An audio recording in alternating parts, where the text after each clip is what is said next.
헤즐릿은 나의 인생은 행복했다고 말했습니다. 우리가 사는 이 세상에는 이런 고백을 할 사람이 그렇게 많지 않습니다. 그 이유는 형통한 날에는 기뻐하고 곤고한 날에는 되돌아보는 전도서 4장 14절의 말씀처럼 우리가 사는 이 세상에는 행복만 존재하는 것이 아니고 불행도 존재하기 때문인 것입니다. 사람들은 행복을 물질적인 풍요로 생각합니다. 그리고 만족할 만한 생활의 환경을 말한다고 생각합니다. 그러나 세계적인 부인 록펠러는 엄청난 재산을 가진 사람들이 항상 행복하다고 여기는 것은 잘못된 생각이라고 했습니다. 또 파블로바는 성공은 행복이 아니라고도 말을 했습니다. 이처럼 행복은 물질적인 풍요에 있는 것도 아니고 만족스러울 만한 생활 환경에 있는 것도 아닌 것입니다. 그렇다면 진정한 행복이란 과연 어디에 있는 것입니까? 그것은 예수님의 사랑을 받으며 사는 삶이 진정한 삶이요 행복의 삶이라고 하는 것입니다. 아멘. 조금 가난하다 할지라도, 조금 병들었다 할지라도, 조금 행복하지 못한 환경에 내가 직면했다 할지라도 예수님이 함께 하시면서 나를 사랑해 주시는 예수님의 사랑을 받는 그 삶에 우리 인간의 행복이 있다고 하는 사실인 것입니다. 아멘. 빅터 유고는 인생의 가장 큰 행복은 우리가 사랑을 받고 있다고 하는 확신에 있다고 말을 했습니다. 이처럼 이런 의미에서 본다면 마리아와 마르다와 나사로는 행복한 사람들이었던 것을 보게 됩니다. 우리가 잘 아는 요한복음 11장 5절의 말씀을 보면 예수께서 본래 마르다와 그 동생과 나사로를 사랑하시더니 라고 말합니다. 예수님께서 마르다와 그리고 나사로와 그리고 그 동생 마리아를 사랑하셨다라고 말씀하고 있습니다.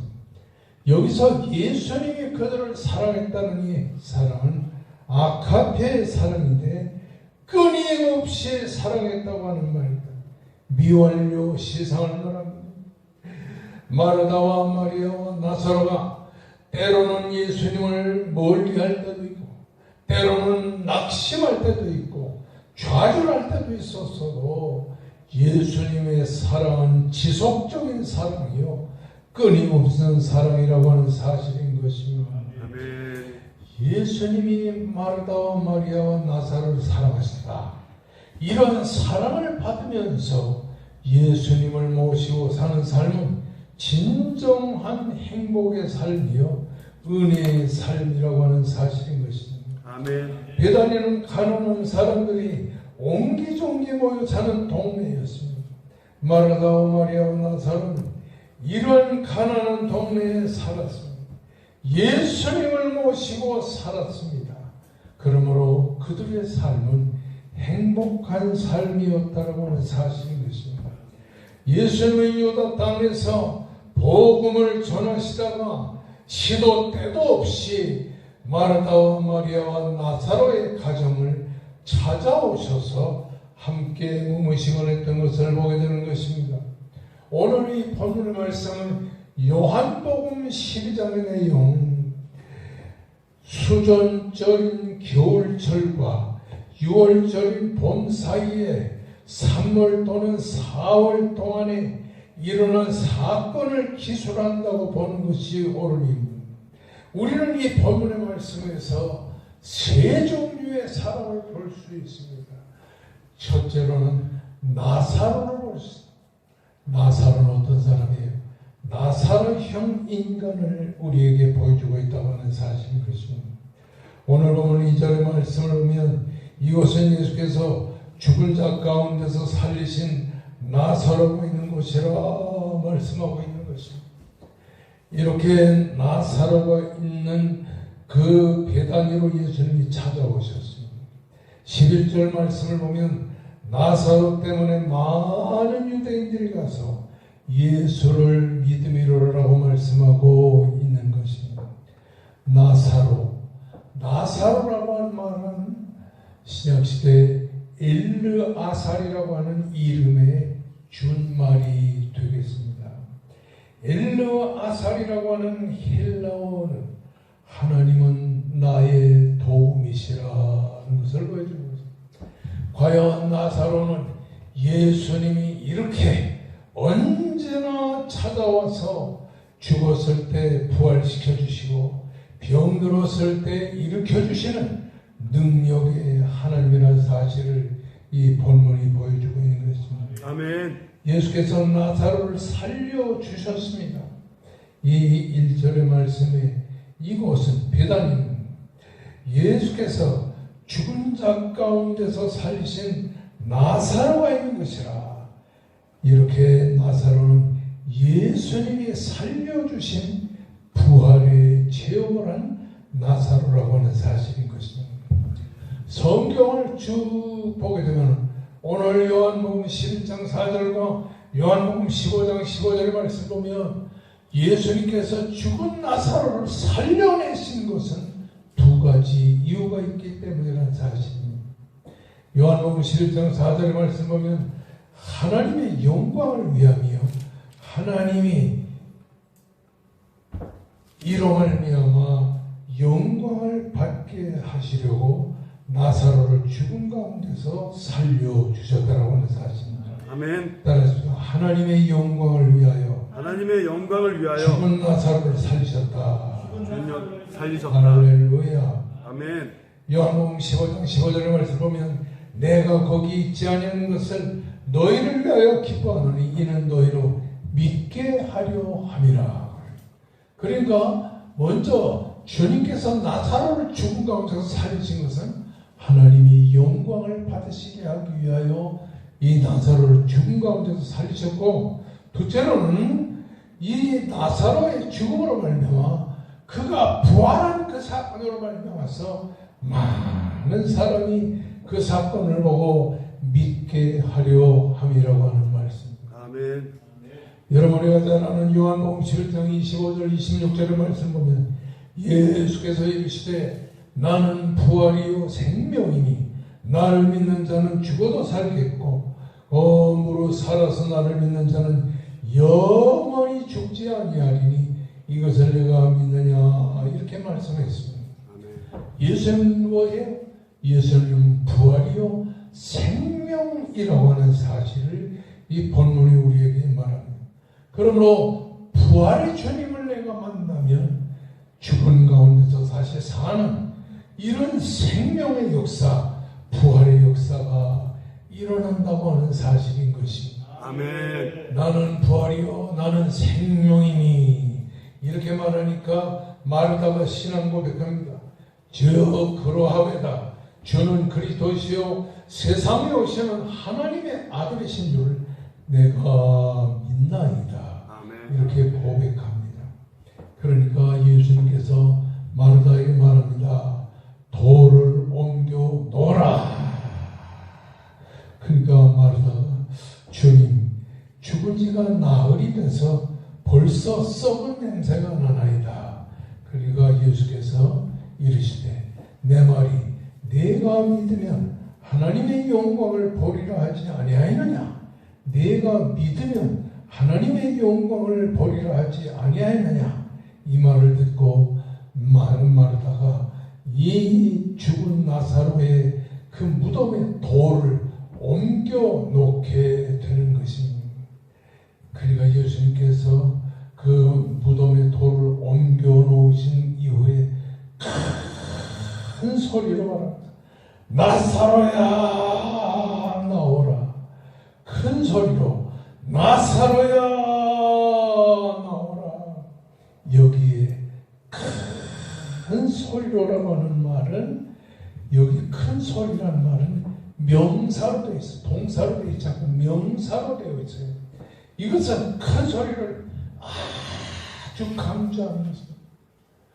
창조의 그 소리, 무의 소유를 창조하시는 창조의 소리로 예수님은 무덤을 향해 큰 소리로 말합니다. 죽은 나사로야 나오라. 소리를 치니까 그 죽은 자가 수족을 배로 동인채로 나왔습니다. 아멘. 그리고는 그 얼굴이 수건으로 쌓여있는 예수님 말씀입니다. 풀어놓아 다리게 하라. 예수의 큰 소리로 마르다를 위시한 사람들이 나사로의 그 얼굴을 감싸고 있는 그 수건을 풀어놓아서 다닐 수 있는 생명의 공급을 할 수 있는 놀라운 사람입니다. 아멘. 나사로야 나오라.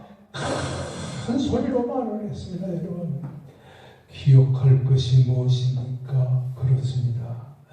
여러분에게 큰 소리는 말은 창조주의 큰 소리를 말하는 것입니다. 아멘. 창세기 1장 3절의 말씀에 하나님이 가라사대 이르시되 빛이 있으라 하며 빛이 있었습니다.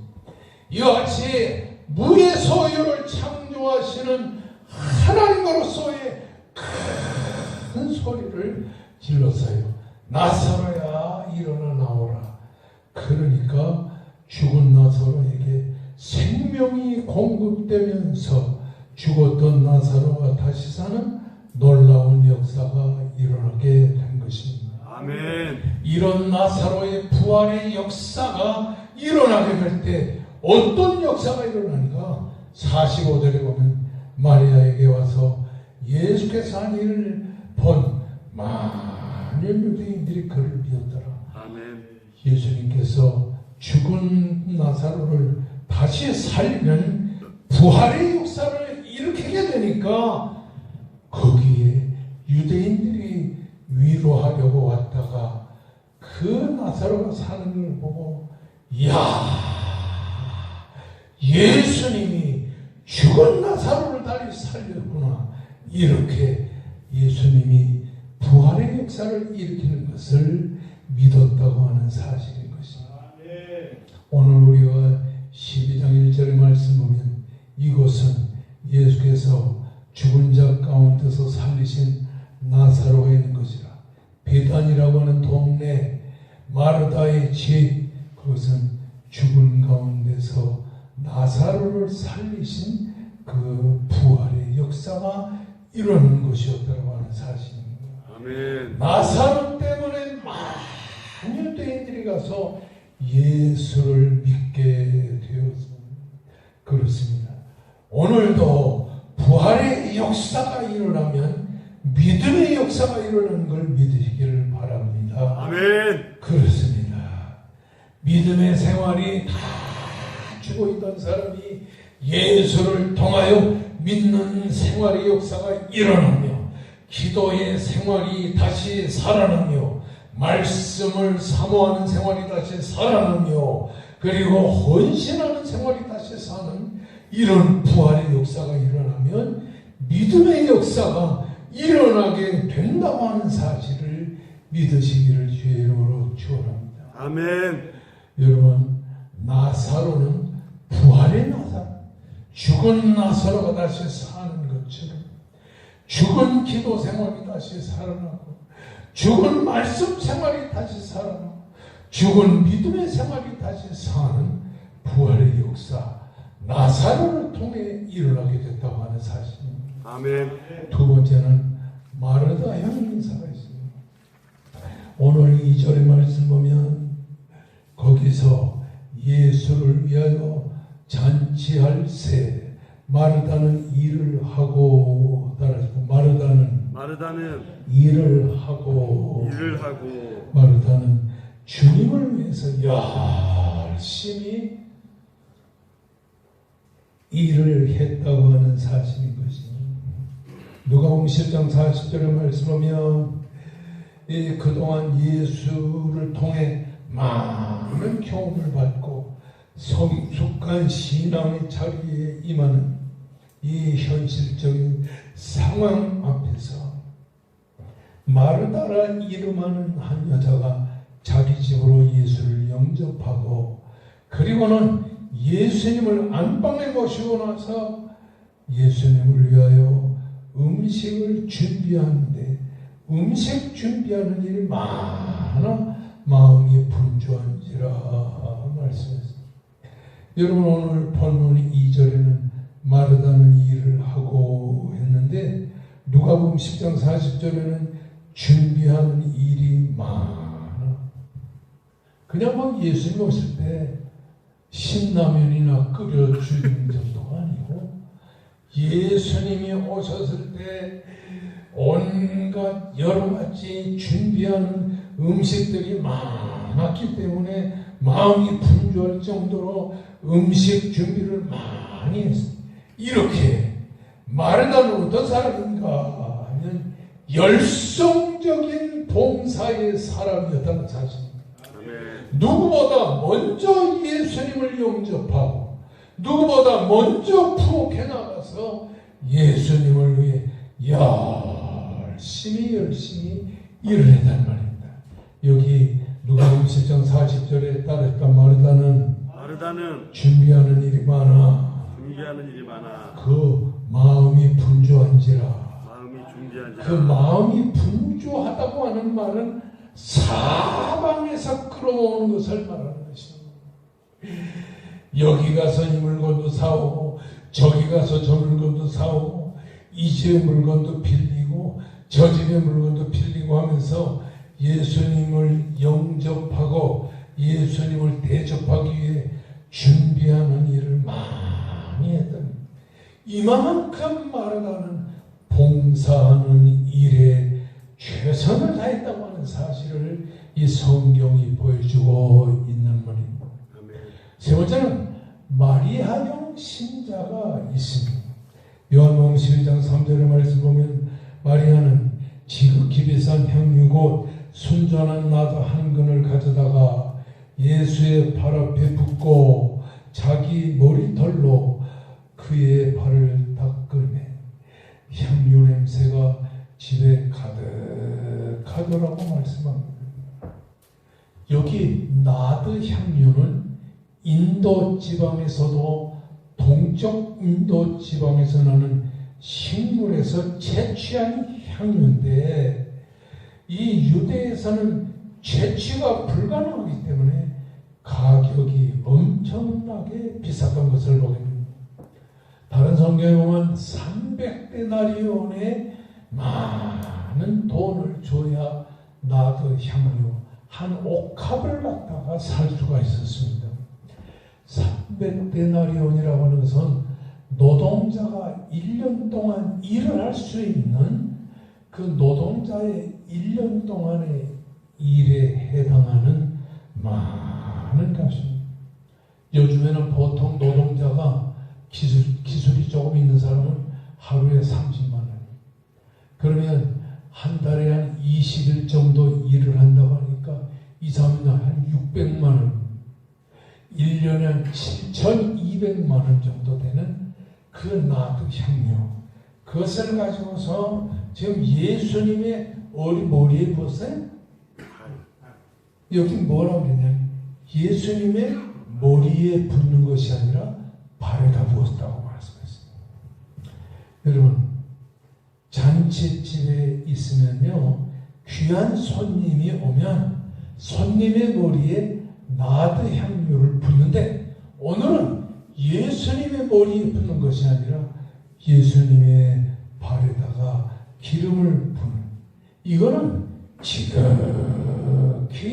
하급 가장 미천한 노예가 하는 일이었습니다.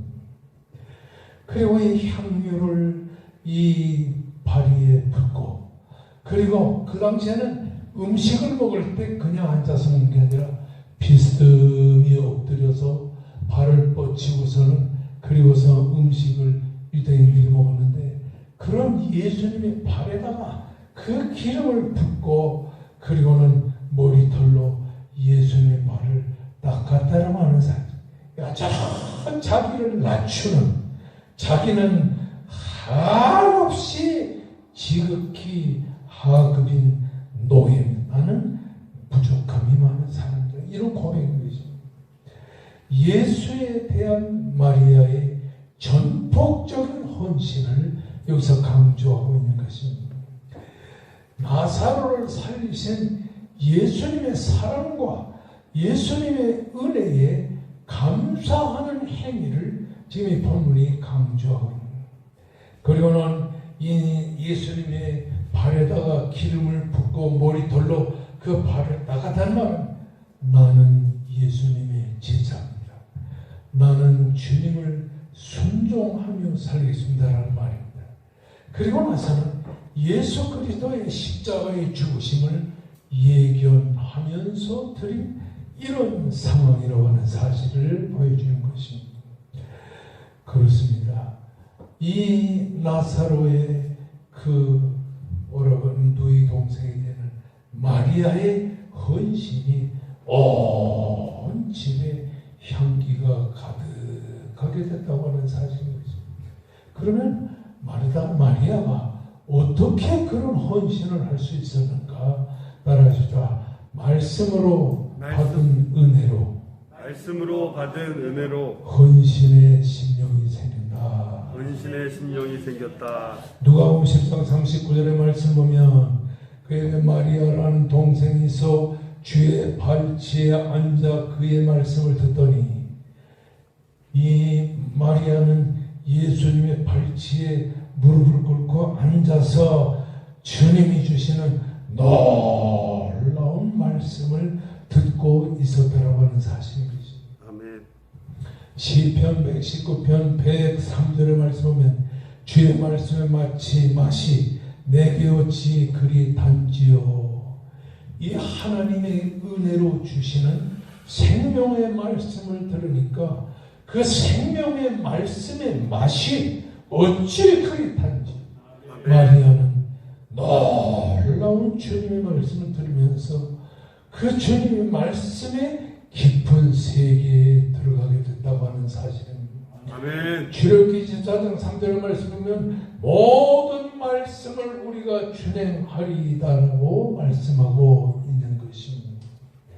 에레미야 15장 16절에 내가 주의 말씀을 얻어 먹었사오니 주의 말씀은 내게 기쁨과 내 마음의 즐거움이다. 따라하시다. 내가 주의 말씀을 얻어 먹었사오니 주의 말씀은 내게 기쁨이요 즐거움이니라.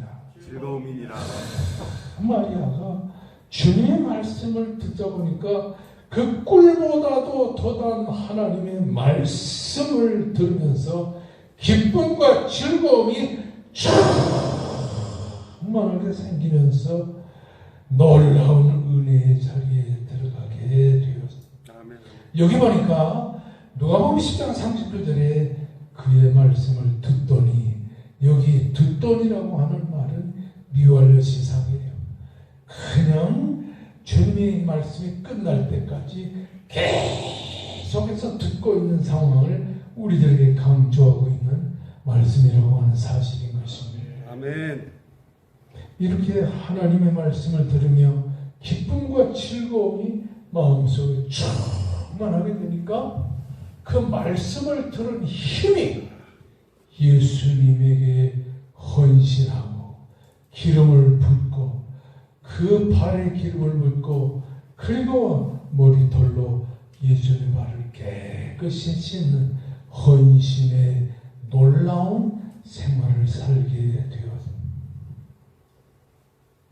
그 베단이라고 하는 예루살렘에서 3km 정도, 10리 정도, 가까운 신 정도 있는 그 예수님의 그 마리아와 마르다와 나사로였습니다. 그 예루살렘에서 매우 가까웠습니다. 그런데 나사로는 그 죽었던 부활의 심령이 다시 살아나는 역사를 보여줍니다. 마르다는 열성적인 봉사를 보여줬고, 마리아는 헌신을 통하여 말씀의 은혜로 헌신을 통하여 초대교회의 신앙의 초석을 이루는 역사가 일어나게 되었다. 아멘. 그 나사로와 마르다와 마리아는 120 620문도 속에 속해서 그 예수님이 하늘나라로 승천하고 난 다음에도 주님의 부활을, 주님의 승천을, 주님의 재림을 기다리면서 620문도 가운데서 열흘 동안 간절히 기도하다가 초대교회의 놀라운 신앙의 헌신의 이런 사람들이 되었다고 하는 사실인 것입니다. 아멘. 우리는 나사로처럼 기도 생활이 부흥되고 죽었던 기도 생활이 다시 사는, 말씀 생활이 다시 사는, 은혜 생활이 다시 사는 이런 부활의 심령을 소유해야 될 줄로 믿습니다. 아멘. 마리아처럼 열성적인 봉사를 통하여 하나님께 영광 돌릴 수 있는 믿음 생활을 할 수 있기를 주의 이름으로 축원합니다. 아멘. 마리아처럼 헌신하는 300데나리온의 그 나도 향유를 주님에게 부을 수 있는 말씀으로 헌신하는 신앙의 삶이 될 수 있기를 주님의 이름으로 축원합니다. 아멘. 따라하시다. 나사로처럼 죽은 심령이 다시 살아야 한다. 마르다처럼 열정적인 봉사를 하자. 마리아처럼 말씀과 헌신의 삶을 살자. 할렐루야. 아멘. 우리